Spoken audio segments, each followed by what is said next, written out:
ഇന്നും കൂടിയുള്ള കേട്ടോ ഉപ്പൻ്റെയും എൻ്റെയും അടുക്കള ഭരണം. നാളെ ഉമ്മ തിരിച്ചു വരാണ്. അപ്പോൾ ഇന്ന് ഉച്ചയ്ക്ക് ചോറും അതുപോലെ കടുക്ക ഫ്രൈ ഉണ്ട്, പിന്നെ ചിക്കൻ കറിയാട്ടോ ഉണ്ടാക്കുന്നത്. ആദ്യം ഞാനിതാ കടുക്ക എല്ലാം വൃത്തിയാക്കി വെച്ചിട്ടുണ്ട്. അതിനുശേഷം ഉപ്പ എനിക്ക് ഉള്ളി അരിഞ്ഞു തരുന്നുണ്ട്. അല്ലെങ്കിൽ നമ്മളെ ഉമ്മമാരില്ലെങ്കിൽ വീട് ശരിക്കും ഉണങ്ങിയ പോലെ തന്നെയാണ്. അതെനിക്ക് ശരിക്കും ഫീൽ ചെയ്തിട്ടുണ്ടായിരുന്നു ഈ പ്രാവശ്യം.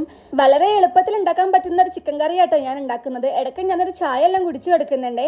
ഇനി നമുക്ക് കടുക്ക ഫ്രൈ ഉണ്ടാക്കാൻ വേണ്ടിയിട്ട് പെരുംജീരകം അതുപോലെ മഞ്ഞപ്പൊടി മുളക് പൊടിയൊക്കെ ഇട്ടെടുത്തിട്ട് അതിലേക്ക് കടുക്ക വേവിച്ച സമയത്ത് കിട്ടുന്ന ഒരു വെള്ളമല്ലേ അതും കൂടി ഒഴിച്ചു കൊടുത്ത് നന്നായിട്ട് മിക്സ് ചെയ്ത് കൊടുക്കുന്നുണ്ട്.